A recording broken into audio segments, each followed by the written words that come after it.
ونعوذ بالله من شرور أنفسنا ومن سيئات أعمالنا ونعوذ بالله من شرور أنفسنا ومن سيئات أعمالنا ونعوذ بالله من شرور أنفسنا ومن سيئات أعمالنا من يهده الله فلا مضل له ومن يضلله فلا هادي له ونشهد أن لا إله إلا الله وحده لا شريك له ونشهد أن سيدنا وسندنا ونبينا وكريمنا وشفيعنا ومولانا محمد بارك وسلم تسليما كثيرا كثيرا. أما بعد فأعوذ بالله من الشيطان الرجيم. بسم الله الرحمن الرحيم. إن الذين قالوا ربنا الله ثم استقاموا تتنزل عليهم الملائكة ألا تخافوا ولا تحزنوا وأبشروا بالجنة التي كنتم توعدون. نحن أولياؤكم في الحياة الدنيا وفي الآخرة ولكم فيها ما تشتهي أنفسكم ولكم فيها ما تدعون نزلا من غفور رحيم. وقال تعالى في عزبته النبي الكريم في الكلام المجيد والفرقان الحميد في شان حبيبه إن الله وملائكته يصلون على النبي يا أيها الذين آمنوا صلوا عليه وسلموا تسليما. اللهم صل على محمد وعلى آل محمد وبارك وسلم. صلاة وسلام عليك يا رسول الله. الصلاة والسلام عليك يا حبيب الله. محترم قابل قدر عزیزان اکرام و حاضرین و حاضرات، رب ذوالجلال والاکرام کا احسان و کرم ہے کہ رجب المرجب کا مبارک چاند جب آسمان پر طلوع ہوا، خانقاہ محمدی اور وابستگان خانقاہ محمدی کے لیے گویا کہ عید کا چاند بن کر آیا. وہ خوشیاں، وہ جگمگاہٹیں کہ خانقاہوں کی وہ محفلیں اور پھر وہ خانقاہوں کے اندر میں نشان خواجہ خواجگان خواجہ غریب نواز اور پھر روزانہ کے محافل اور مجالسیں اور روزانہ کے مدندروں کا نظام، پھر اور آگے بڑھتے ہوئے رجب المرجب کی خوشیوں کا وہ دن بھی آیا کہ جس کو چھٹی شریف کی عید اور وابستگان خانقاہ محمدی اجمیری نصرتی کے لیے عید چشتیہ کی صورت میں وہ چھٹی شریف کی عید کا بھی دن گزار کر کہ جہاں کے دن کا نظام کچھ الگ تھا، رات کی عطا نوازشوں کا سما کی صورت میں کچھ الگ نظام تھا. یہ نہیں کہ عید جاتی ہے تو 2 دن اور 3 دن کے بعد میں عید کو بھلا دیا جاتا ہے، لیکن رب العالمین نے یہ بتا دیا کہ وہ عید کو بھلایا نہیں جائے گا، بلکہ چھٹی شریف کی عید کے بعد میں پھر دوسری عید کا وہ رخ کہ خانقاہوں میں آ کر خوشیوں کے منانے والوں، خاندان چشتیہ کے افراد، پھر اب یہ خوشیاں تم کو تمہارے خاندانوں میں، تمہارے گھرانوں کے اندر میں عطا کی جائے گی.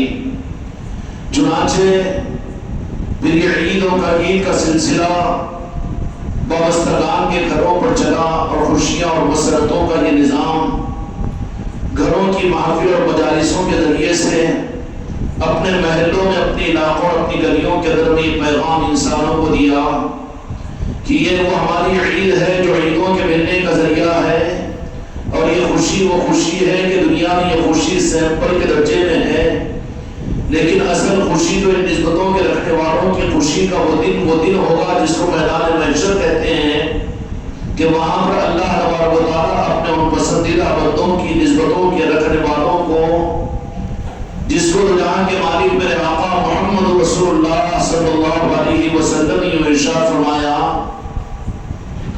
کہ روز قیامت، روز محشر بعض لوگ وہ ہوں گے کہ جن کے چہرے چودھویں رات کی طرح سے چمکتے ہوئے ہوں گے.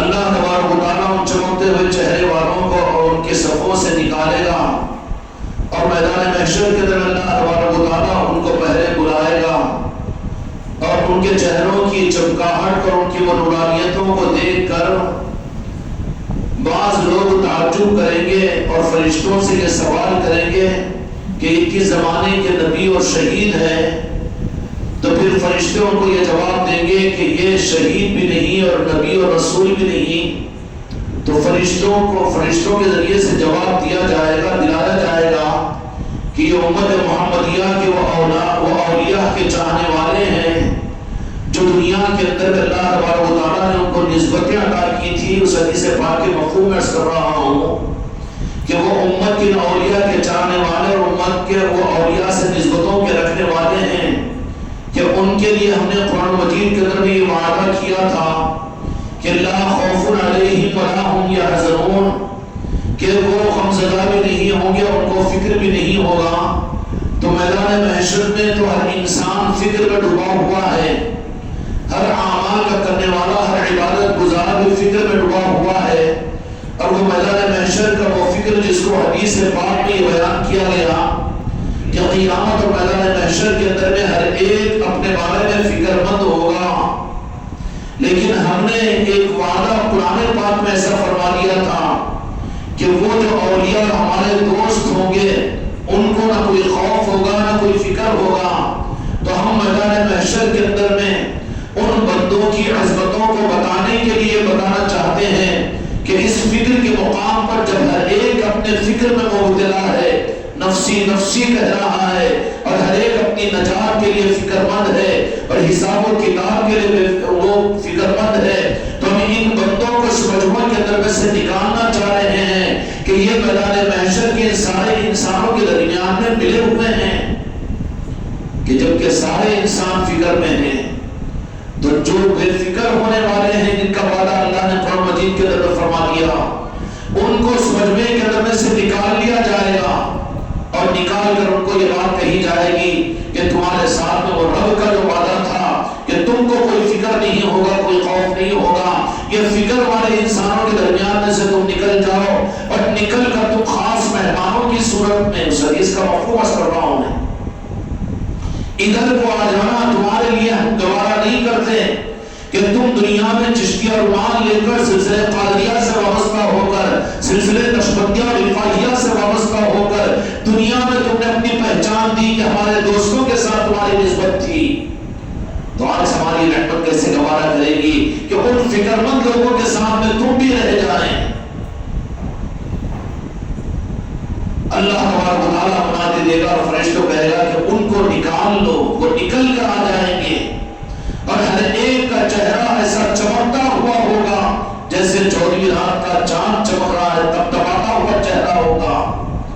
اس کا مطلب یہ نہیں کہ صرف گورے ہوں گے، گورے تو دنیا میں امریکہ میں بھی رہتے ہیں، یا وہ کالے جو افریقہ میں رہتے ہیں وہ بھی مراد نہیں ہیں، بلکہ وہ ان کی چمک جو ان کے چہروں پر ظاہر ہوگی وہ اللہ تبارک و تعالیٰ کی وہ خاص قرآنیت جو آل محمد اور آل رسول کے ذریعے سے ان کی روحانیت کو عطا کی جائے گی۔ طریقت کا نظام، پیری مریدی کا نظام، ان بزرگوں کا نظام آدمی کے ظاہر سے زیادہ ان کے قلب کو چمکاتا ہے، ان کی روح میں سرور پیدا کرتا ہے اور ان کے دلوں کو اطمینان بخشتا ہے۔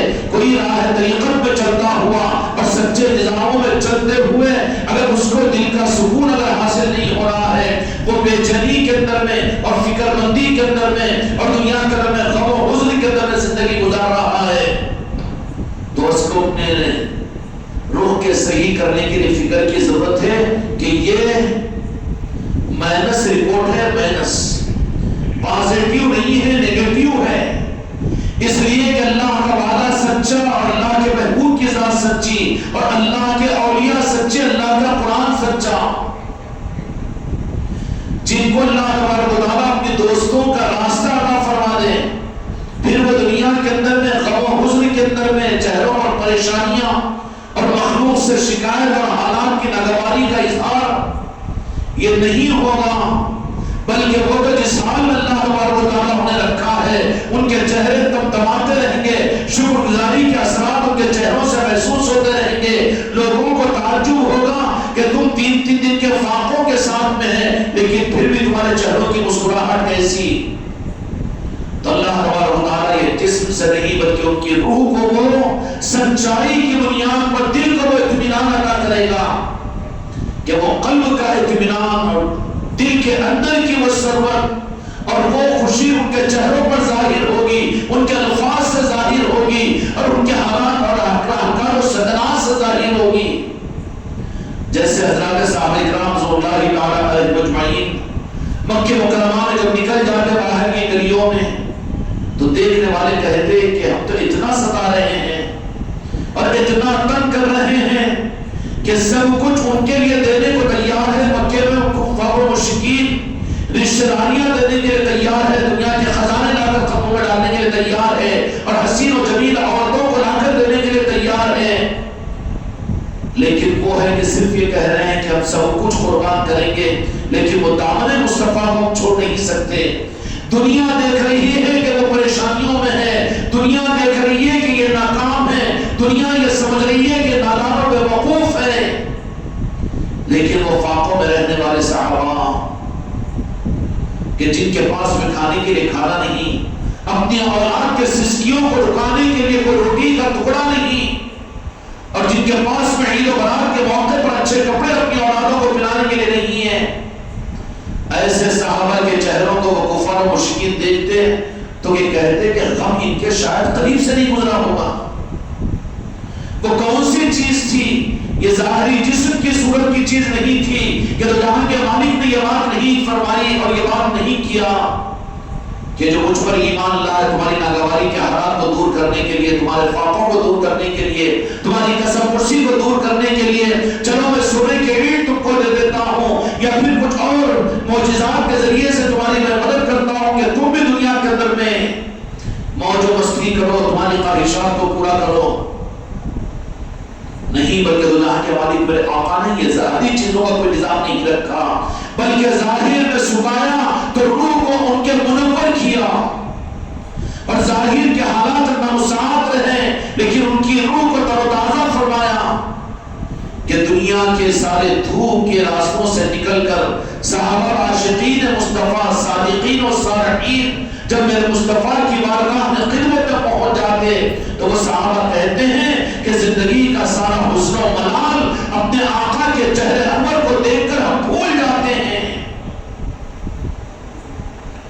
اور یہ کیفیت صحابہ کرام کی قلب کی اور روح کی ہو جاتی کہ کہتے کہ یا رسول اللہ دنیا قربان ہو جائے کوئی پرواہ نہیں، آل اولاد چھوٹ جائے کوئی پرواہ نہیں، فاقوں سے زندگی ہلاکت کے قریب پہنچ جائے کوئی پرواہ نہیں، لیکن ان آنکھوں کو اگر آپ کا دیدار اگر ہو جائے گا تو اس دیدار مصطفیٰ کی وجہ سے ہمارے روح کے طرف ہمارے دل کے طرف وہ سربت اور وہ خوشی ہوگی جو قیصر و کسریٰ کے تاج و تخت والوں کو نہیں مل سکتی۔ میرے دوستوں میرے بھائیوں، یہ کون سی تھی کہ نعوذ باللہ علیہ باللہ اختیار نہیں تھا میرے مصطفیٰ کو؟ دنیا اور دنیا کی چیزوں کی کیا حیثیت ہے، بلکہ میرے مصطفیٰ کو تو اللہ تبارک و تعالیٰ نے کائنات کا مالک بنا دیا تھا۔ جنت کے سیب کے توڑنے کے لیے جنت میں جانے کی ضرورت نہیں، بلکہ میرے مصطفیٰ کے دستے مبارک پر سیب آ چکا تھا، اور میرے آقا کو مالک اور مختار کل اس انداز سے بنا دیا کہ لوگوں کے لیے مسئلہ بنا کے اندھیرے میں جانے کے لیے مسئلہ تو میرے مصطفیٰ نے ایک لکڑی کے ٹکڑے کو توڑا اور کہا کہ اس کو لے کر اندھیرے میں چلے جانا، تو وہ بیٹری کا کام کی۔ کتنے ہزاروں کرامات معجزات میرے مصطفیٰ نے وقت پر آنے پر ظاہر فرمائی۔ پھر وہ میرے آقا کا کہ یہ دنیا کے مال و متاع جو قیصر و کسریٰ کے غلام دنیا کی ثروتوں کو تخت و تاج اور دنیا کی زندگی کی مسرتوں کو حاصل کر رہے ہیں، اور یہ غلامان مصطفیٰ کو کھانے کے لیے ظاہر میں کوئی کھانا نہیں، دنیا کے کوئی اچھے حالات ان کے سامنے نہیں، ہو سکتا تھا نا، کوئی مسئلہ نہیں تھا۔ رب نے فرما دیا میرے محبوب اگر آپ چاہو تو اوپر کے پہاڑوں کو میں سونے کا بنا دوں، پہاڑ دیجئے دے دیجئے۔ میرے آقا نے فرمایا کہ نہیں یا اللہ، میں یہ نہیں چاہتا، میں ظاہری وجاہت اور ظاہری سہولتیں اور ظاہری زندگی کی یہ ثروتیں نہیں چاہتا، بلکہ اس کے مقابل میں یہ ظاہری حالات کی قسم پرسی کے رہے میں گوارا کر لوں گا۔ پھر میرے محبوب اپنی امت کے لیے آپ کیا چاہتے ہو؟ یا اللہ میں اپنی امت کے لیے ان کے روح کے اندر میں اور ان کے دل کے اندر میں وہ نورانیت چاہتا ہوں جو میرے محبت کی وجہ سے ان کے اندر میں داخل ہو جائے۔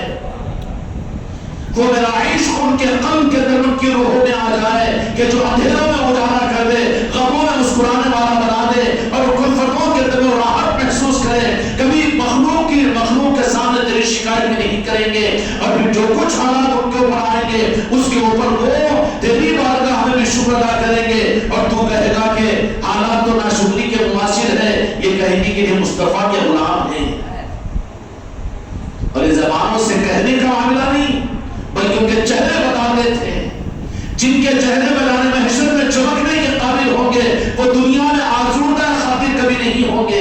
دنیا میں کبھی ان کے چہرے اترے ہوئے نہیں ہوں گے، نہ شکری ان کی زبان پر نہیں ہوگی، فکر اور رسم ان کی زندگی کا عنوان نہیں ہوگا، بلکہ ہمیشہ وہ مخلوق کے سامنے مسکرانا سیکھیں گے، مخلوق کے سامنے خدا کی شکر گزاری سیکھیں گے، مخلوق کے سامنے اپنی نسبتوں کی قدردانی کا اظہار کریں گے. تنہائیوں کے اندر ان کا معاملہ رب کے ساتھ میں جو کچھ ہوگا وہ الگ ہوگا. میرے دوستوں، میرے بھائیوں، ایسی زندگی جن کو اس دنیا کے اندر ملی، تم کو اور مجھ کو اور میری بیٹیوں کو، میری مریدان کو، اگر یہ دولت اگر تم کو مجھ کو مل رہی ہے تو یہ اس بات کی سند ہے کہ قیامت کے میدان کے اندر میں ان سارے انسانوں کے درمیان میں سے ان کو چن چن کر نکال لیا جائے گا، اور نکال کر یہ چمکتے ہوئے چہرے انسان دیکھیں گے. یہ چمکتے ہوئے چہرے کون سے ہیں؟ تو پھر فرشتوں کے ذریعے سے اللہ جواب دلائیں گے کہ چمکتے ہوئے چہرے وہ ہیں کہ جنہوں نے ظاہری ناگواریوں کے باوجود دامن مصطفیٰ سے اور نالے پاک مصطفیٰ سے ایسے جڑے ہوئے تھے، اور حق کے نظاموں کے ساتھ میں اور اولیاء کے نظاموں کے ساتھ میں ایسے جڑے ہوئے تھے کہ لوگ دیکھ کر ان کو یہ کہتے تھے کہ شاید کہ دنیا کے سب سے زیادہ مطمون اور دنیا کے سب سے زیادہ رئیس اور دنیا کے سب سے زیادہ اللہ کے انعامات ان کے پاس میں ہیں. پہچان ہی ان کی. اس لیے میرے بچوں، اپنے چہروں کے اوپر نورانیتوں کو محسوس کرنے کی کوشش کرو. یہ چیز بیوٹی پارلروں میں حاصل نہیں ہوگی، اور اسنو اور پاؤڈر کے اندر میں حاصل نہیں ہوگی، اور پھر استری کے گرم کپڑوں کے اوپر تم کو حاصل نہیں ہوگی، بلکہ یہ چیز جو حاصل ہوگی وہ میرے دوستوں، میرے بھائیوں، اس کا تعلق تمہاری روح سے اور تمہارے میرے قلب سے ہے. کیسے؟ قلب اور روح سے ہے. اور قلب اور روح کی یہ دولتیں کتابوں سے نہیں ملتی، تقریروں کے کرنے کرانے سے نہیں ملتی. اور قلب اور روح کی دولت یہ ہے دنیا کے اور دکانوں میں، بازاروں میں، مسجدوں کے اندر میں اور کئی جگہ نہیں ملتی، بلکہ قلب اور دل کی یہ جو غذا اور یہ جو روح ملتی ہے، اس کی تقسیم کے لیے رب العالمین نے ایک الگ ڈپارٹمنٹ بنایا ہے. قرآن و حدیث کو، دین و شریعت کو دینے کے لیے صحابہ کرام کو فرما دیا کہ تم دین پہنچا دو اور احادیث پہنچا دو، اور قرآن کی تفسیر حضرت عبداللہ بن عباس رضی اللہ عنہ کے ذریعے سے، اور پھر ایسے ہی مفسرین اور محدثین اور علماء، فقہاء، مجتہدین کے ذریعے سے یہ دین کی ظاہری شریعت کی حفاظت کی ذمہ داریاں وہ پورا کیے ہیں، پورا کر رہے ہیں، اور قیامت تک کرتے رہیں گے. لیکن یہ دولت ان کے پاس نہیں ہے، اس کی ذمہ داری اللہ نے ان کے ڈپارٹمنٹ میں نہیں رکھی ہے. گورنمنٹ کا ایک ڈپارٹمنٹ ہوتا ہے میرے دوستوں علاج کا، ملیریا کا، دواخانوں کا، اور ایک ڈپارٹمنٹ ہوتا ہے ڈیری فارم کے دودھ کے سپلائی کا، نل کے پانی کے دینے کا. اگر آپ جا کر مطالبہ کریں، آپ جا کر اگر مطالبہ کریں کہ دواخانے والوں ہم کو پانی اچھا سپلائی کیجیے، تو بے وقوفی کی بات ہے کہ نہیں. آپ جا کر مطالبہ کریں کہ حکومت کے چلانے کے ذمہ داروں تم ہم کو اچھا دودھ سپلائی کرو، تو کہیں گے کہ یہاں پر نہیں، جاؤ وہاں پر. ریکمینڈ کر دیا جائے گا، لیکن پہنچایا کہاں پر جائے گا؟ جہاں سے جن کے ذمہ ڈیری فارم پر دودھ سپلائی کرنا ہے. ایسے ہی دین سپلائی، شریعت سپلائی، اعمال اور احکامات اور فقہ اور دین کے سارے نظام وہ بھی ضروری ہے، اس کا انکار نہیں. لیکن وہاں پر یہ روح کی اور دل کی دولتیں جو اللہ تبارک و تعالیٰ نے سپلائی کرنے کا ڈپارٹمنٹ بنایا، اس ڈپارٹمنٹ کا نام آل محمد، آل علی اور آل علی اور اولیاء کرام ہیں۔ یہ روح اور دل کو چمکانے والے ہوتے ہیں، اور یہ وہ نورانیت کو تقسیم کرنے کی ذمہ داری اللہ تبارک و تعالیٰ نے مولا علی کے ذمے اپنے محبوب کی امت کے لیے مولا علی کے حوالے کی ہے۔ اگر دل کو چمکانا ہے، روح میں تر و تازگی پیدا کرنا ہے، قیامت کے میدان میں حزن و خوف سے بچ کر وہاں پر اگر تم تمہارے چہروں کو 14 رات سے زیادہ چمکانا چاہتے ہو تو تم کو اپنے چہروں کے چمکانے کے لیے اچھے کپڑوں کی ضرورت نہیں ہے، اچھے کھانوں کی ضرورت نہیں ہے، اور سونے کی کرسیوں پر بیٹھنے کی ضرورت نہیں ہے، اور وائٹ ہاؤس کی دار سے محلات کے بنانے کی ضرورت نہیں ہے، اور روزانہ استری کے کپڑے کے پہننے کی ضرورت نہیں ہے، بلکہ اگر تم حزن و خوف سے اگر دور ہونا چاہتے ہو تو یہ دولت اور کہیں نہیں ملے گی۔ یوں کہیں اور یوں سمجھیں کہ ہم روزانہ نفل بھی پڑھتے ہیں، اعمال بھی کرتے ہیں، اور پھر سنتوں پر عمل کرتے ہیں، شریعت پر عمل کرتے ہیں، لیکن احادیث میں قرآن پاک کے اندر میں ان کے متعلق یہ بات نہیں کی گئی کہ وہ مالک یوم الدین ہے، بدلہ دے دے گا۔ فَمَن يَعْمَلْ مِثْقَالَ ذَرَّةٍ خَيْرًا يَرَهُ وَمَن يَعْمَلْ مِثْقَالَ ذَرَّةٍ شَرًّا يَرَهُ۔ بدلہ پورا دیا جائے گا، لیکن لا خوف علیہم ولا هم يحزنون۔ یا اللہ، یہ وہ کون سا ڈپارٹمنٹ ہے کہ جن کے پاس وجہ سے دودھ کی سپلائی ہوتی ہے، اور دودھ کیا ہے؟ دودھ وہ غذا ہے رب کی طرف سے کہ جو اپنے ایک ہی وقت کے اوپر آنکھوں کو بینائی دیتا ہے، اور دودھ وہ غذا ہے کہ دماغ کو صلاحیت دیتا ہے، دودھ وہ غذا ہے جو ناخنوں کو بڑھاتا ہے، دودھ وہ غذا ہے جو ہاضمہ کو صحیح کرتا ہے۔ کیا کیا نہیں ہے دودھ کے اندر میں؟ اگر آپ نے گولی کھائی تو وہ گولی کا اثر تو وہ مرض کے اوپر ہوگا، لیکن دودھ کا اثر پورے وجود پر ہوگا۔ ایسے ہی اللہ تبارک و تعالیٰ نے ولایت کے نظام میں انسانیت کو ان کے قلب کی اور روح کے نورانیت کی ذمہ داری اور تقسیم اور عطا کرنے کا ایک ڈپارٹمنٹ اللہ تبارک و تعالیٰ نے بنا دیا، اور بنا کر قرآن مجید کے اندر میں اعلان بھی فرما دیا، الا ان اولیاء اللہ لا خوف علیہم ولا هم يحزنون، کہ دنیا میں بھی تم مسکراتے ہوئے زندگی گزار لو، اور دنیا کے اندر میں ہر دن تمہارے لیے عید کا بن جائے، اور ہر دن تمہارے لیے نئی خوشی نصیب ہو جائے۔ میرے بچے نے عثمان نے مغرب سے پہلے حجرے کے اندر بات کہی کہ آج کا دن تو میرے لیے عید کے جیسا رہا۔ کون سی عید؟ اگر باہر والوں کو پوچھو کیا پاگل ہو کہ رمضان کی تو چلے گی، بقرعید کا عید، اور کیا برتھ ڈے، یا پھر کون سی؟ یہ زبانوں پر کیسے آ رہا ہے کہ عید کے دن دوسرے ناراض مت ہو جاؤ۔ ناراض تو نہیں ہو رہا، میں کسی کی تعریف کرنا مقصود بھی نہیں ہے اس میں، لیکن سمجھنا اور سمجھانا ہے کہ دنیا کے اندر میں اگر نسبتوں کے ساتھ پر رہو تو کیا تم کو اپنے گھروں کے اوپر محفل کرائے تو اس دن خوشی اور عید کا دن محسوس نہیں ہوا؟ محفلوں میں روزانہ جا رہے ہیں رات میں 10 ساڑھے 10 بجے 11 بجے تک ٹھٹھاتی ہوئی سردیوں میں، اور نامساعد حالات کے باوجود بھی جی چاہ رہا ہے کہ آرام کرے، تمہارے معصوم بچے بھی تم کو یاد دلا کر زبردستی کر کر محفلوں میں لے جا رہے تھے۔ تو یہ عید کی خوشیوں کی مواصل نہیں ہے، یہ خوشیاں زمانے میں کس کو نصیب ہو رہی ہے؟ ایک دن کے، 2 دن کے، 3 دن نہیں، پورے روزانہ ہی کا معمول ہے کہ دن کے 24 گھنٹے اسی فکر میں گزر رہے ہیں۔ یہ نہیں کہ مہینے میں اور ہفتے میں ایک مرتبہ درود و فاتحہ پڑھ لو، اور پھر ایک مرتبہ سال کے اندر میں کنڈے اور 11ویں کر لو، یہ نہیں، بلکہ ہر دن یہاں پر جب سے رجب المرجب شروع ہوا ہے، چاند کے دکھنے کے بعد سے ہر دن کی خاصیت اور خصوصیت کچھ علیحدہ ہی ہے۔ جا رہے ہیں تو خوشیوں کا رخ کچھ اور ہے، اور گھروں میں کروا رہے ہیں تو رخ کچھ اور ہے۔ یوم ہیکل نہیں ہے، یہ کون سی خوشیاں ہیں؟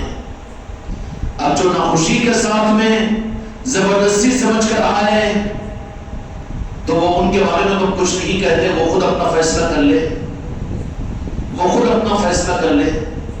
لیکن جن کو واقعی خوشیاں ہیں اور خوشیاں محسوس ہو رہی ہے، عیدوں میں عید کا دن نظر آ رہا ہے، اور روزانہ کی یہ مصروفیتیں تم کو روزانہ نئی خوشیاں کر دے رہی ہے، تو پوچھے اللہ تبارک و تعالیٰ سے، جہاں کے مالک میرے آقا سے اور غوث و خواجہ سے، تو کیا کہیں گے کہ اس قیامت کے میدان میں لا خوف علیہم ولا هم يحزنون، کہ نسبتوں کی تصدیق یہ ہے کہ ایسے ہی تم اس دنیا کے اندر میں آخری سانس لے لو اور ان نسبتوں کے ساتھ میں اپنی زندگی کے ایک لمحے کو گزار دو، تو پھر ہماری طرف سے ضمانت ہوگی کہ قیامت کے میدان میں اللہ تبارک و تعالیٰ تم کو ان کے ساتھ میں شامل کرے گا جن کے بارے میں میرے مصطفیٰ نے حدیث میں ضمانت دی. کیا فرمایا؟ من تشبہ بقوم فہو منہم، جو جن کی مشابہت میں زندگی گزاریں گے میدان محشر میں انہی کے ساتھ ان کا حشر کیا جائے گا.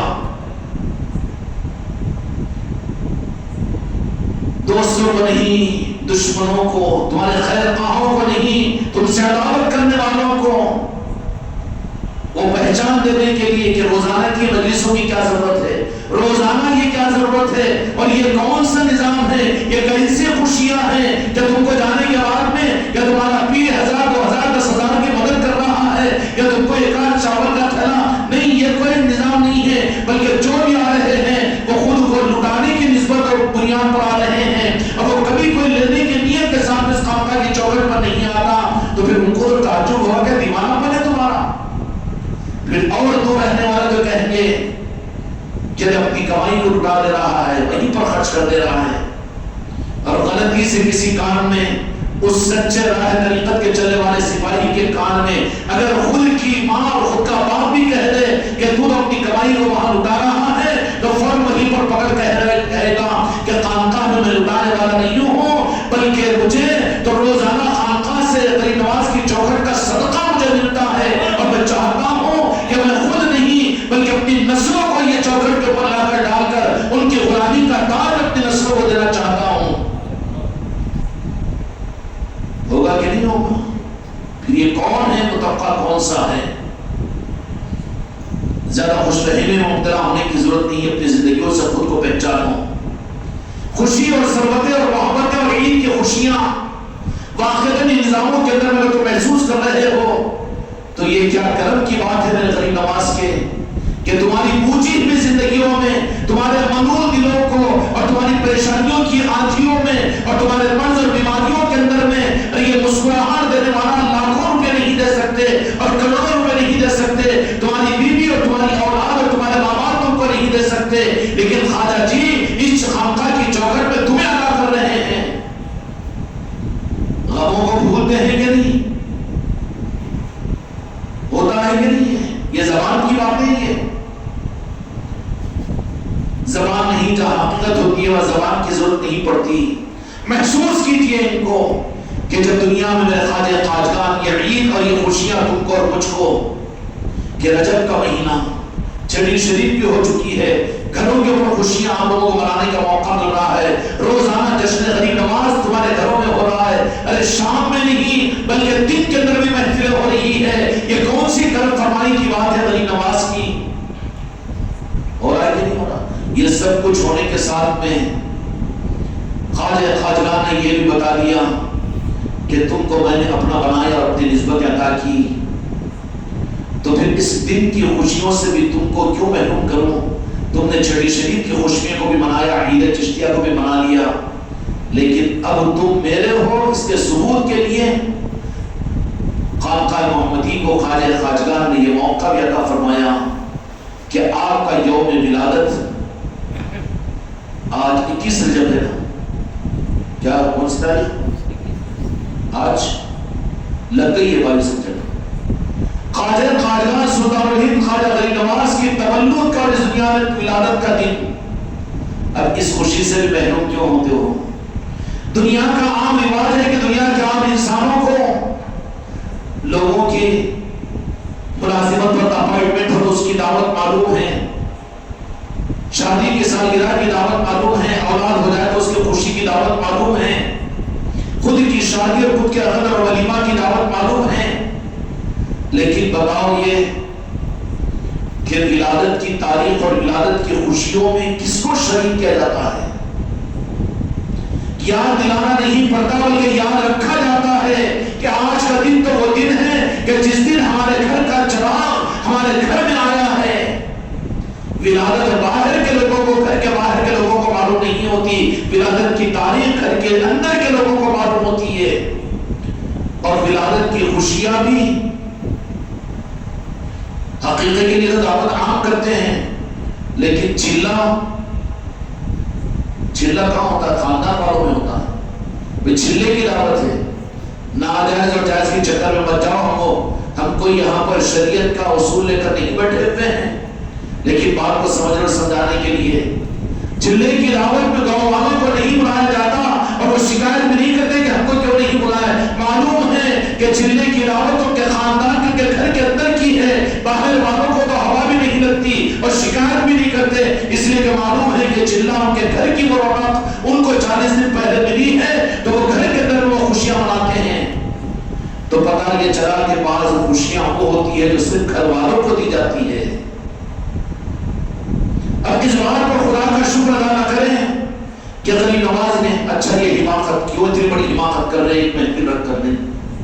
کوئی وجہ نہیں ہے کہ اس خانقاہ کے اندر میں کم از کم 7-8 سال سے یہ مستقل نظام غریب نواز نے عطا فرمایا.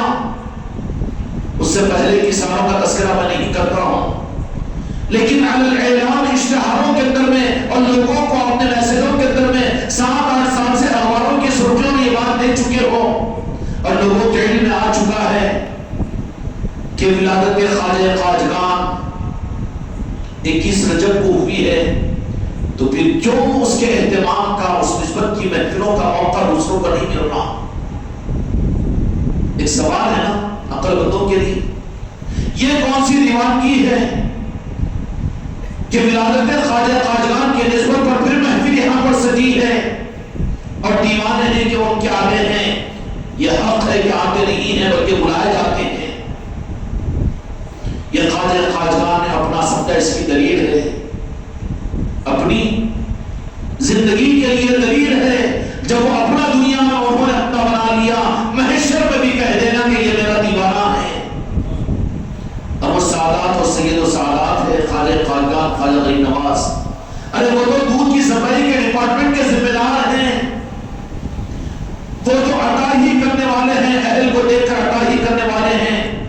اس لیے مولا کائنات مولا علی علیہ السلام نے پوری دنیا کے اندر میں دل کے سکون اور قلب کے اطمینان کی وہ دولت جو ذکر کے ذریعے سے ہوتی ہے، جو پیر مریدی کے ذریعے سے ہوتی ہے، جو اولیاء کی محبتوں کے ذریعے سے ہوتی ہے، جو جنت پاک کی عصمتوں کے ذریعے سے ملتی ہے، اور آخر میں جا کر تو جہاں کے مالک میرے آقا محمد رسول اللہ صلی اللہ علیہ وسلم کے نعرہ پاک تک پہنچا دیتی ہے. اور جب وہاں پر پہنچ گیا ہو تو وہ دنیا سے تو بے نیاز ہو جاتا ہے. وقت کے خسر و کسریٰ کی حکومتیں بھی آئے گی، وہ ٹھوکر مارے گا. روس امریکہ کی طاقتیں بھی آئے گی، وہ ٹھوکر مارے گا کہ جس کو نعرہ پاک مصطفیٰ مل جائے وہ دنیا کو خاطر میں کہاں لائے گا.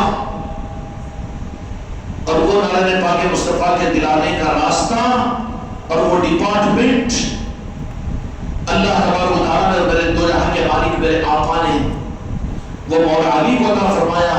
اور مولا علی اپنی آل علی اور آل علی کے ذریعے سے یہ نظام روحانیت اور قلب کا اطمینان، چہرے کا نور اور دلوں کا سکون اور زندگی کی ثروتیں اور زندگی کی خوشیاں کہ جو لٹا کر خوش ہو، دنیا والے تو لوگوں کا لے کر خوش ہوتے ہیں، لیکن یہ وہ دیوانے ہوتے ہیں جو اپنا سب کچھ بھی ہو وہ لٹا کر خوش ہوتے ہیں. یہ مزاج کس سے ملے گا؟ کتابوں سے، تقریروں سے، جلسے اور جلوسوں سے، یا کوئی اور ناسوں سے؟ کیونکہ وہاں پر تو ہے نہیں ان کے پاس وہ چیز، وہ ذمہ داری ان کی نہیں ہے. یہ ذمہ داری اللہ تبارک و تعالیٰ نے اور میرے آقا نے مولا علی کو عطا فرمائی اور قیامت تک کے لیے فرما دیا کہ اب اس نظام کو اور اس ڈپارٹمنٹ کو سنبھالنا مولا علی تم کو سنبھالنا ہے. اور کیسے سنبھالنا ہے؟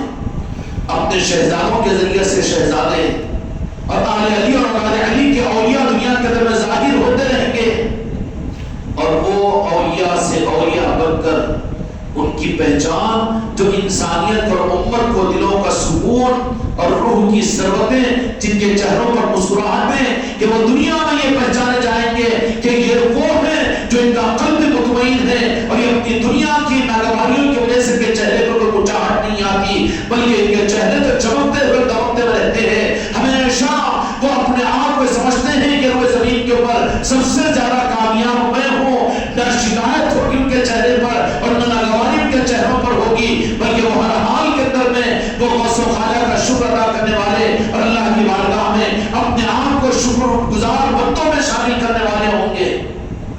جب ایسے ایسی زندگی ملے، اور جن کو یہ زندگی کا رخ نہیں ملا ان کو فکر کی ضرورت ہے کہ جن کا مقصد یہ بن جائے پیری ملگی خانقاہوں کا نظام دنیا چمک جانا، یہ کام بن جانا اور وہ کام ہو جانا اور یہ ہو جانا، نہیں، ابھی صحیح رخ نہیں ملا، تجھے صحیح رخ نہیں ملا، اس کے لیے تیری پریشانیاں تیرے چہرے سے ظاہر ہوتی ہے، اور تیری الجھنیں تیری زندگی سے معلوم ہوتی ہے، اور تیری زبان سے محسوس ہوتی ہے۔ جب تجھے اصل نسبت اگر مل جائے گی، جس کو ماں کا دودھ جس بچے کو ملا ہوا ہے، وہ بچہ کوئی اور طرف میں نظر اٹھا کر دیکھیے گا، آپ اس کے سامنے اچھی جلیبی کٹ بکر توڑ کے کھاؤ، مجھے تو میری ماں کا دودھ، کوئی سیب کھائے سیب کا جوس پیے، نہیں، ماں کا دودھ، بہت اچھی کوئی ٹانک پیے، نہیں، مجھے کیا ضرورت ہے، میری ماں کا دودھ ہے نہیں، اور کوئی خراب رائنوں کے اندر میں وسکی اور شراب لا کر پیے، بیر پیے، نہیں، مجھے کیا ضرورت ہے، میری ماں کا دودھ۔ جو ساری دنیا کی نعمتوں میں جو چیز نہیں ہے، ایک سچے بچے کے اس کے ماں کے دودھ کے اندر سب کچھ مل جائے گا، خدا کی قسم قیامت تک جو ان کے نسبتوں کا سچا سپاہی بنے گا وہ دنیا کو نظر بھر کے بھی نہیں دیکھے گا۔ اور جس بچے کو ماں کا دودھ صحیح ملتا ہے وہ صحت مند رہتا ہے، اس کے چہرے پر تندرستی کے آثار ظاہر ہوتے، کبھی اس کے لیے مسائل پیدا نہیں ہوتے، اور کبھی وہ بھوکا نہیں رہتا، کیوں کہ دنیا سے وہ بے فکر ہے، اس لیے کہ سب کچھ اس کو اپنے ماں کی دودھ میں مل گیا ہے۔ کیا تم کو مجھے غوث و خواجہ کے کہنے کے پر، کیا تم کو مجھ کو اس چوکھٹ کے ملنے کے بعد، ان نظاموں کے ملنے کے بعد اگر پھر بھی دنیا کی فکر ستا رہی ہے، پھر بھی اپنی خواہشات کی پریشانی ہو رہی ہے، اور پھر بھی اپنے آپ کو اس دنیا میں ناکام تصور کر رہے ہو، تو سمجھو کہ تم کو بھی ماں کا دودھ نہیں ملے گا۔ اگر مولا علی کی طرف سے مانگو غوث و خواجہ کے ذریعے سے اور مولا کائنات کے قدموں میں پڑھ کر کہ وہ حقیقی ہم کو دنیا کی مسرت اور دنیا کی راحت اور دلوں کا اطمینان اور روح کی وہ غذا ہمیں اپنی چوکھٹ سے عطا فرما دیجئے، تاکہ میں دنیا سے بے نیاز ہو جاؤں۔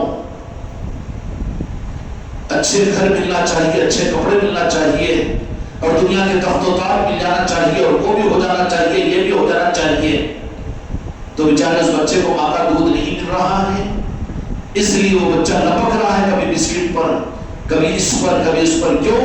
اس کی وجہ یہ ہے کہ اس کا پیٹ ماں کے دودھ سے نہیں بھر رہا ہے، اور جس بچے کا ماں کا دودھ اس کو پیٹ بھر کر مل جائے وہ صحت مند بھی ہوگا، اور بہت اچھی اس کی نشوما ہوگی، اور بہت فرما ہوگا، جو ہوگا کہ نہیں ہوگا۔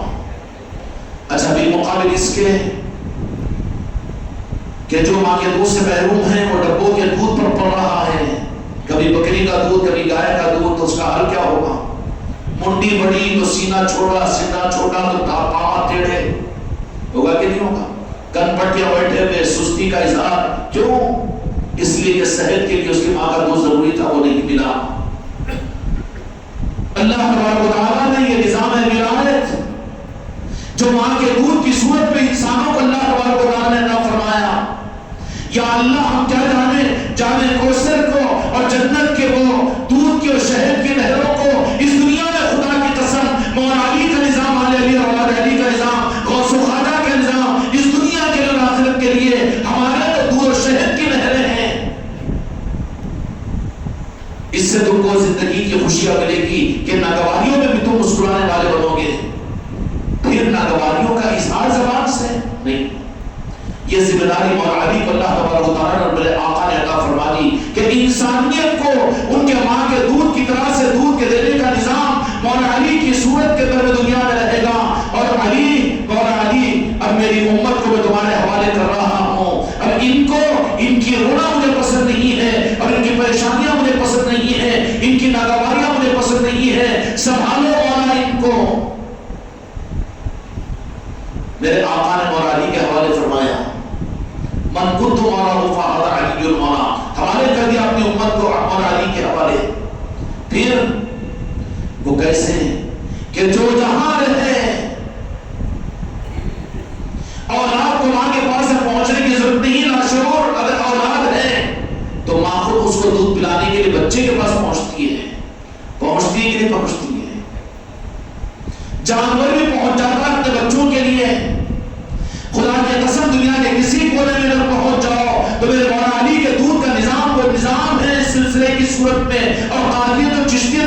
میں مشرق میں کھڑے ہو کر اگر یا غوث الاعظم کی صدا لگاؤ تو غوث الاعظم اگر مغرب میں ہو تو تیری مدد کے لیے تجھے دودھ پلانے کے لیے مغرب میں پہنچ جائیں گے.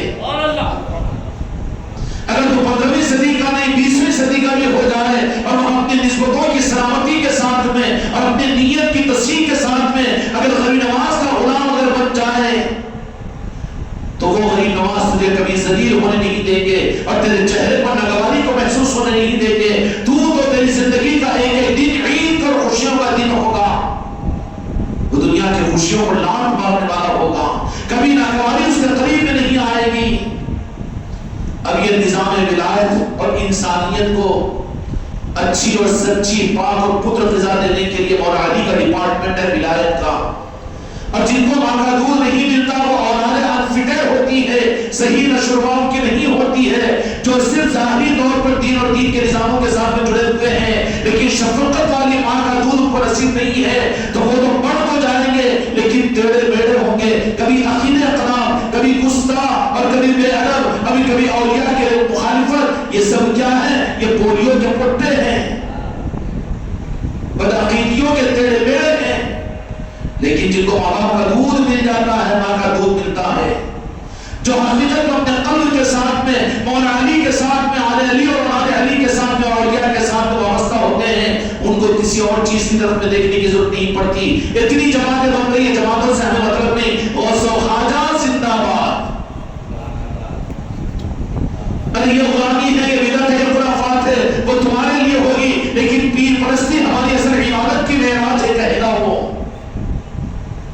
دنیا کی ترقیات, دنیا کا علم, دنیا کا ہوش, دنیا کی صلاحیت اور دین کا علم اور دماغ کے پروگرام رکھو تمہارے پاس, ہم کو اس کی ضرورت نہیں, اس لیے کہ ہم کو سب کچھ اس میں مل جاتا ہے.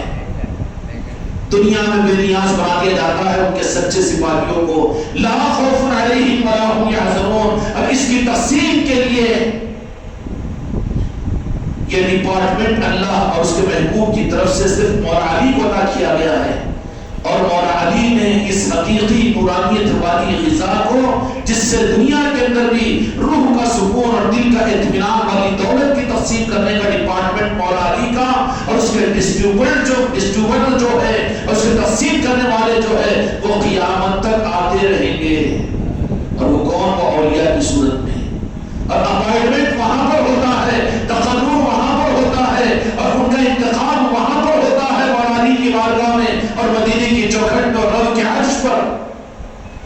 اس لیے میرے آقا علی سلطان بن خالد خواجہ خواجہ غریب نواز,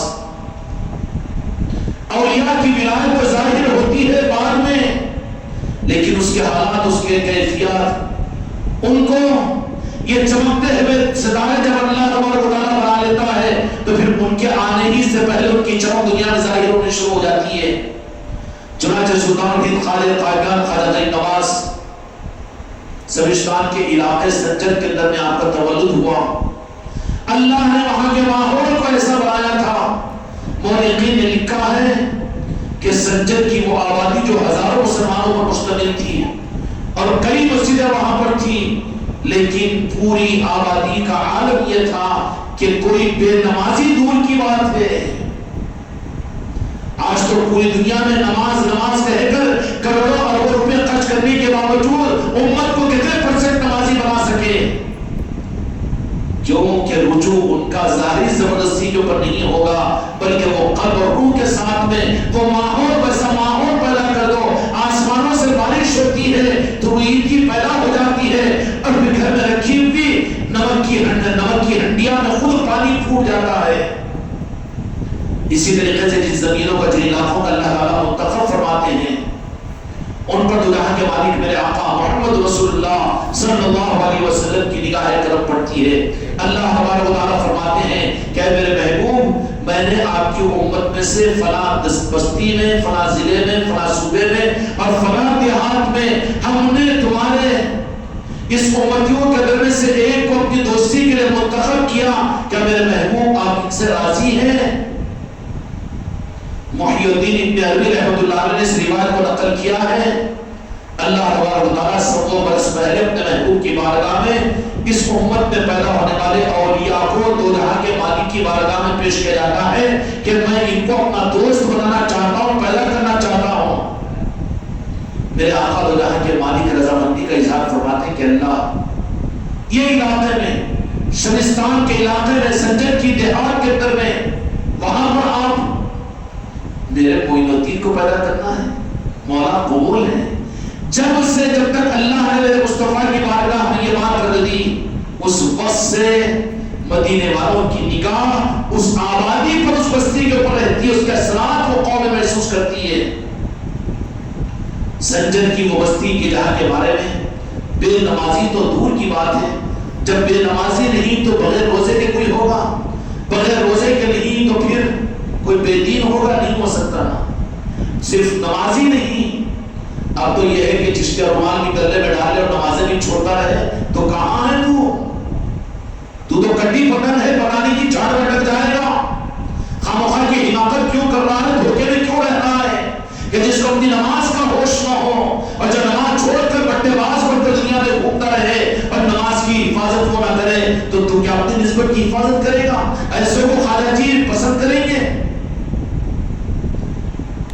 جب دو جہاں کے مالک کی بارگاہ میں اللہ کی طرف سے بات ہو جاتی ہے کہ فلاں علاقے کے اندر اپنے ولی کو پیدا کرنا چاہتے ہیں، تو سبو برس پہلے اس بستی پر مدینے والوں کی نگاہ آ جاتی ہے کہ اس بستی میں میری امت کا وہ ولی پیدا ہونے والا ہے۔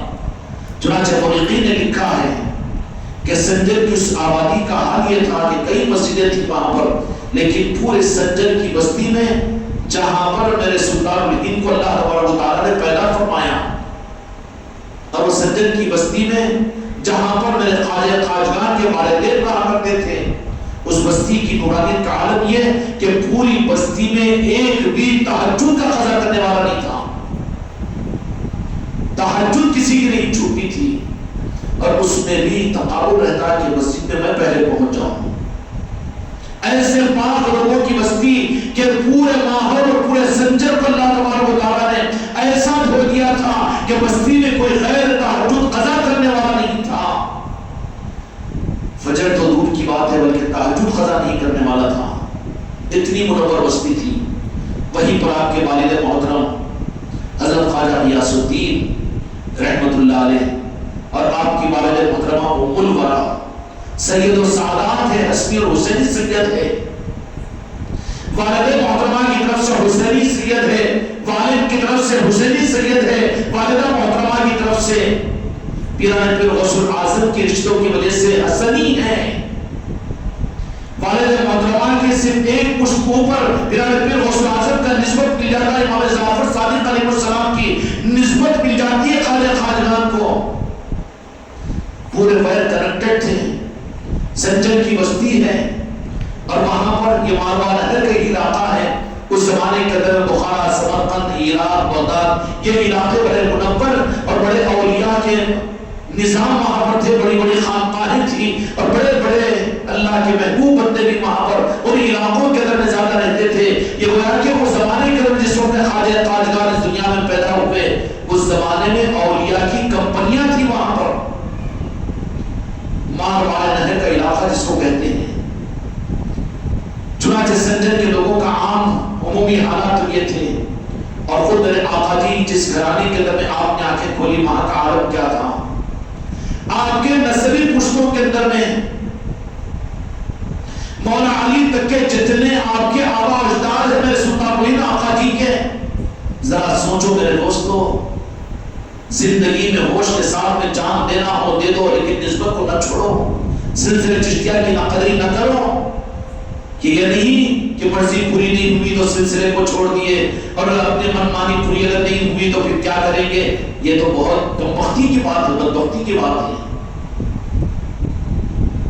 یہ خواجہ خواجگان سلطان ہند کے والد محترم خواجہ غیاث الدین سنجری رحمت اللہ علیہ، آپ کا عالم یہ کہ آپ سے لے کر مولا علی تک کے سارا نسب نامہ جو ہے، ان سارے نسب نامے کے اندر میں ایک سے ایک پائے کے اپنے وقت کے اولیاء قطب اور غوث تھے، قلندر تھے، دادا پردادا سردادا اوپر کا سارا پشت بڑے کاملین راہ طریقت کے آفتاب و مہتاب تھے، اور انہی کے گھر میں اس گلشن چشتیہ کو کھلانے کے لیے اللہ تبارک و تعالیٰ کا فیصلہ ہوا۔ حالت یہ تھی کہ اس بستی کا انتخاب کیا گیا جس کو سنجر کہتے ہیں، اور پھر اس خاندان کا، اس گھر کا انتخاب کیا گیا تھا کہ جہاں کی جن کے گھر کی ولایت سے سارے لوگ آشنا تھے۔ اس زمانے کے اندر میں آپ کی والدہ محترمہ جو تھی ام البرا اتنی عابدہ اور اتنی زاہدہ، اتنی ولی کاملہ تھی کہ دور دور کی عورتیں بھی اپنے معاملات کو دعاؤں کے کرانے کے لیے ام البرا کی بارگاہ کے اندر میں حاضر ہوا کرتی تھی، اور خواجہ قادیان سلطان ہند کی والدہ آنے والوں کو ان کے سروں پر ہاتھ رکھ کر دعائیں دیا کرتی تھی، اور لوگ دور دور کے کہتے تھے کہ کوئی دنیا کے بڑے سے بڑے معاملات کے اندر بھی ہم اگر خواجہ قادیان کی والدہ سے دعا کرا لیتے ہیں تو ہمارے مسئلے حل ہو جاتے ہیں۔ دنیا کی بھیڑ بھی ان کو ادا کر دیتی، اور جن کے سروں پر ہاتھ رکھتی ان کے نسلوں کے اندر میں ولایت چمک جاتی تھی۔ ام البرا کا یہ عادت تھا، اور حضرت خواجہ غیاث الدین رحمۃ اللہ علیہ آپ کے نسب کا تو میں نے یہ عرض کر دیا کہ والد محترمہ پیران پیر غوث اعظم کے ذریعے سے حسنی ہیں، اور والد محترم حسینی ہیں، اور آپ کے نسب نامے میں جتنے اوپر کے لوگ ہیں وہ سارے کے سارے اپنے وقت کے کامل اولیاء اور اللہ کے وہ مقرب بندے۔ گھر ایسا منتخب ہوا، خاندان حسنی اور حسینی منتخب کیا، اور پھر وہ علاقے کی نورانیت کا عالم یہ کہ کوئی آدمی فجر کی نماز کو چھوڑ دے، ہوش کی ظہر کی نماز کو چھوڑ دے، مغرب کی نماز کو چھوڑ دے۔ بڑی بدنصیبی کی بات ہے نمازوں سے دوری، اس لیے کہ آقا نے فرمایا کہ نماز میرے آنکھوں کی ٹھنڈک ہے۔ اگر نمازوں کو تو چھوڑ رہا ہے تو بس پردہ کی اس بات کی تصدیق کر رہا ہے کہ میں اپنے آقا کے آنکھوں کو تکلیف پہنچانا چاہتا ہوں، نعوذ باللہ۔ یہ تو منافقین کا شیوا ہے جو آپ کو دکھ پہنچانا چاہتے ہیں، یہ عاشقین کا شیوا نہیں ہے۔ یہ تو نوافل کا بھی اہتمام کرے کہ جس کی وجہ سے میرے مصطفیٰ کی بارگاہ کے اندر میں ان کو خوشی کا سبب بنے۔ سنجر کا عالم یہ کہ روزانہ لوگ فجر سے پہلے تہجد کے لیے مسجد میں آیا کرتے تھے۔ ایک رات یہ ہوا جس دن دو جہاں کے مالک کے شہزادے میرے آقا علی سلطان ہند اس دنیا میں جب تشریف لائے، اس رات میں رات کا 2-2:30 بجے کا ٹائم تھا، لیکن دیکھا کہ جیسے صبح صادق ہو چکی ہے۔ وہ تہجد گزار، تہجد کے عادی لوگ جیسے ہی ابھی سوئے تھے کہ تھوڑا سا آنکھ کھلی، پریشان ہو گئے کہ سوئے تھے ابھی کیا غلطی ہوگی۔ اس وقت تو الارم نہیں تھی، فون نہیں تھا اور مائک نہیں تھا، وہ تو صرف اور آسمانوں کے اوپر دیکھ کر ٹائم کا اندازہ لگایا کرتے تھے۔ تو جیسے ہی ایک کی آنکھ کھلی تو دیکھا کہ پورا کا پورا دن نکل چکا ہے۔ پریشان ہو کر لوگوں کو اٹھانا شروع کیا کہ بھائی یہ کیا مصیبت ہو گئی کہ آج ہماری تہجد قضا ہو گئی، تہجد قضا ہو گئی۔ ایک کو اٹھایا، دو کو اٹھایا، تین کو اٹھایا، یہ اعلان پورے سنجر کی بستی کے اندر میں ہو گیا۔ لوگ پریشان ہو گئے کہ کیسے تہجد قضا ہوئی، کیسے تہجد، پورے کے پورے جامع مسجد کے اندر جمع ہو گئے سنجر کے کہ بولے کہ آج کیسے دن نکل گیا، ہماری تہجد کیسے قضا ہو گئی۔ ارے بابا اٹھ کر نہ پڑھ سکتے ہو تو جب اٹھ جائے تو کم از کم جب تک تہجد پڑھنا شروع کرو۔ اپنے سل پر وہ سل کس کام کا تمہارا کہ تم کو جہنم میں لے آنے کا انتظام کرے، بجائے اس کے سل پر ملا کر تہجد کا اہتمام کیا کرو۔ تمہارے پاس کی وہ گھڑی کس کام کی کہ جس گھڑی کے لیے تمہیں تہجد میں اٹھانے کا انتظام نہ کرے۔ گھڑی رکھا کرو، سل کے اندر رکھا کرو، اہتمام کرو تہجد کا، کیونکہ صالحین کا طریقہ ہے۔ پھر کیسے تم صالحین کے نام لیوا اور چشتیہ نسبت کے رکھنے والے کے تہجد کا اہتمام نہ کرے؟ ہونا چاہیے، کریں گے انشاءاللہ۔ سارے لوگ مسجد کے اندر جمع ہو گئے کہ صبح صادق ایسی ہوگی، روشنی نکل گئی، اب تو کیا تہجد کیا فجر کا معاملہ آ گیا۔ تو اسی اثنا کے اندر دیکھا کسی کی نظر جامع مسجد کے قریب میں خواجہ قادیان کے والد محترم کا گھر بالکل قریب کے اندر میں تھا۔ تو لوگوں نے دیکھا کہ کیسے ہو جا رہا، کیسے ہو جا رہا۔